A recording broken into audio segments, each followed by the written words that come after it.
یو ډیره افسوسناک واقعیا چې ورځ دوه وړاندې په پاکستان اسلام آباد کې شوې ده. د افغانستان د سفیر لور نامعلومه کسانو تختولې ده او بیا هغې باندې زیاتی کړی دی او هغې بیا څو ګنټې پس غورځولې ده. د دې واقعې مکمل تفصیل څه دی او دا جینۍ چې سلسله علي خیل نومیږي یعنی د افغانستان د سفیر لور ده دا چا تختولې وه مکمل معلومات وشول. موږ تاسو ته مکمل معلومات په دې ویډیو کې درکوو. د ویډیو تر اخره موږ سره پاتې شئ. قدرمنو دوستانو، 2 ورځې وړاندې دا خبر په سوشل میډیا باندې ډیر زیات وایرل شو چې د افغانستان د سفیر لور سلسله علي خیل خپل رور د پاره گیفت اخیستلو چې د اسلام آباد په ایریا کې نامعلومه کسانو اوچته کړې وه او ځان سره یې بوتلې وه چې 100 ساعته ورکه وه. بیا د هغې نه پس همدغه کسانو چې هیڅ معلوم نه وو هغوی په یو ځای کې غورځولې ده او بیا دا دعوه شوې وه چې په هغې باندې زیاتې هم شوې دی خو لا معلومه نه ده چې کوم رقم زیاتې په هغې باندې شوې دی. هغه په روغ جوړ حالت کې غورځول شوی و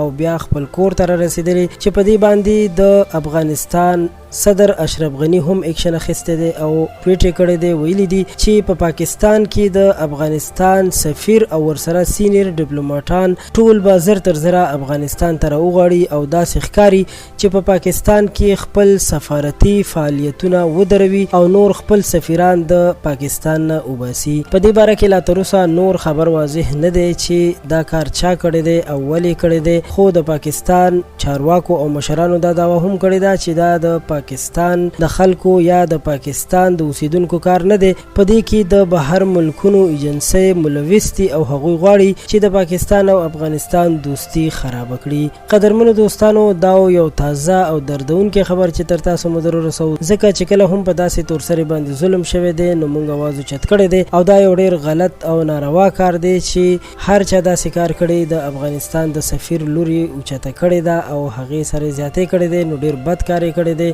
پاکستان حکومت له پکار دی چې دغه کسان ونیسي او سخته نه سخته سزا ورته ورکړي. قدرمنو دوستانو، دا یو تازه خبر چې تر تاسو مو در ورسوو. د ویډیو د کتلو مو ډیره مننه کوم. ډیره مننه.